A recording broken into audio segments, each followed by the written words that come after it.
प्रधानमंत्री के मेडिटेशन को लेकर सियासत गर्म है और टीएमसी नेता ममता बनर्जी ने भी इसका विरोध किया है। वहीं कांग्रेस ने चुनाव आयोग से इसकी शिकायत की है। मेडिटेशन की जरूरत तो पहले थी, 5 साल पहले या 7 साल पहले, जब आपको देश के लिए काम करना था। अरे 10 साल के बाद तो आपको फुर्सत ही फुर्सत है, आप जितना चाहोगे उतनी मेडिटेशन कर लोगे। कह रहे हैं कि मैं ध्यान के लिए कन्याकुमारी जा रहा हूँ, कैसे ध्यान कर पाएंगे प्रधानमंत्री जी आप? इतने अपशब्दों का आपने इस्तेमाल किया, जैसा इस देश के इतिहास में कभी नहीं हुआ। और वो भी ध्यान करेंगे? आपको असल में रिफ्लेक्शन करना चाहिए, आत्मचिंतन। और आत्मचिंतन बिना कैमरे के करिएगा। आपकी आदत है कि गुफा में भी जाते हैं तो 5 कैमरा पहले से सेट कर लेते हैं। 2 बड़े सरल बिंदु रखे हैं चुनाव आयोग के सामने। या तो प्रधानमंत्री इसको मात्र 24-48 घंटे बाद शुरू करें। 1 तारीख की शाम को वो हर प्रकार का आध्यात्म मौन व्रत कर सकते हैं अगर वो चाहें तो। ये आवश्यक होना चाहिए प्रतिबंध चुनाव आयोग द्वारा कि इसका प्रसारण न प्रिंट न देखने वाली मीडिया, विजुअल मीडिया के द्वारा प्रतिबंधित होना चाहिए। और आइए आगे बढ़ते हैं। गृह मंत्री अमित शाह ने राहुल गांधी पर फिर प्रहार किया है। शाह ने कहा है कि 4 तारीख को 1 बजे तक सब कुछ क्लियर हो जाएगा। 3 बजे राहुल गांधी प्रेस कॉन्फ्रेंस करेंगे, ईवीएम पर ठीकरा फोड़ेंगे और फिर छुट्टी पर चले जाएंगे। मैं अभी से कह देता हूं, देवरिया वालों, 4 तारीख को सुबह 7 बजे मतगणना शुरू होगी।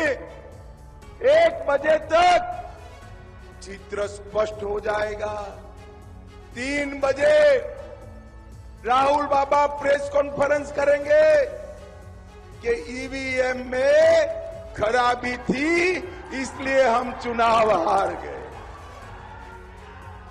अरे राहुल बाबा, ये नाचना ना आए, आंगन टेढ़ा, ऐसी बात है भाई, ऐसी बात। और 4 तारीख को ये ईवीएम पर ठीकरा फोड़ेंगे और 6 तारीख की इनकी टिकट बुक है, बैंकॉक थाईलैंड छुट्टी पर चले जाएंगे।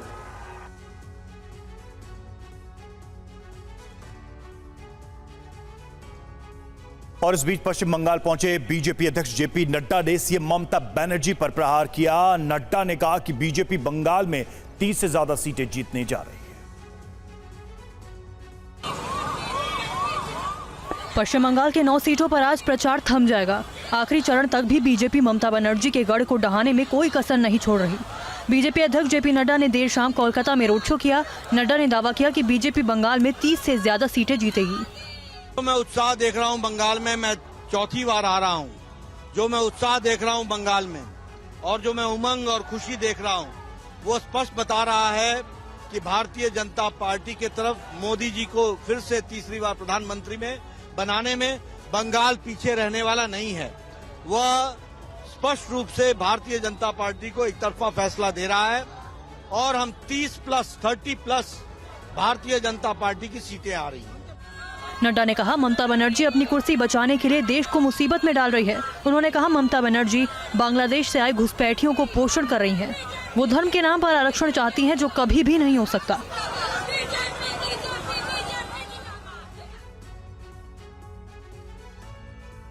और अब बात अरविंद केजरीवाल की। दिल्ली के मुख्यमंत्री अरविंद केजरीवाल ने टीवी 9 भारतवर्ष के कैमरे पर लिख कर दिया है कि बीजेपी की 200 से कम सीटें आएंगी। उन्होंने दावा किया कि इंडिया गठबंधन की 300 सीटें आ रही हैं। सुप्रीम कोर्ट से सर आप 7 दिन की राहत चाहते थे, लेकिन वो मंजूर नहीं हुआ, तो फिर अब आपको जेल जाना ही पड़ेगा। मैं जेल जाने को तैयार हूँ। 2 तारीख को मुझे सरेंडर करना है और 2 तारीख को मैं सरेंडर करूँगा। लेकिन ये समझने की ज़रूरत है कि जेल क्यों भेजा जा रहा है। ये लोग कह रहे हैं केजरीवाल भ्रष्टाचारी है। अगर केजरीवाल भ्रष्टाचारी है तो इस दुनिया में कोई ईमानदार नहीं है। इन्होंने कहा कि केजरीवाल ने 100 करोड़ रुपए की रिश्वत ली। कहाँ गया वो 100 करोड़? भाई हवा में तो गायब नहीं हो गया, कहीं तो रखा होगा केजरीवाल ने। कोई बैंक में रखा होगा, लॉकर में रखा होगा, किसी अकाउंट में होगा, कोई ज्वेलरी ली होगी, कोई प्रॉपर्टी खरीदी होगी, कोई खर्चा किया होगा। इन्होंने 500 जगह रेड मार ली, कुछ नहीं मिला। इनकी 200 से कम सीट आएंगी बीजेपी की। तो दिल्ली के मुख्यमंत्री अरविंद केजरीवाल ने कहा है कि बीजेपी की 200 से नीचे रहेगी और इंडिया गठबंधन की 300 यानी कि सरकार बन रही है।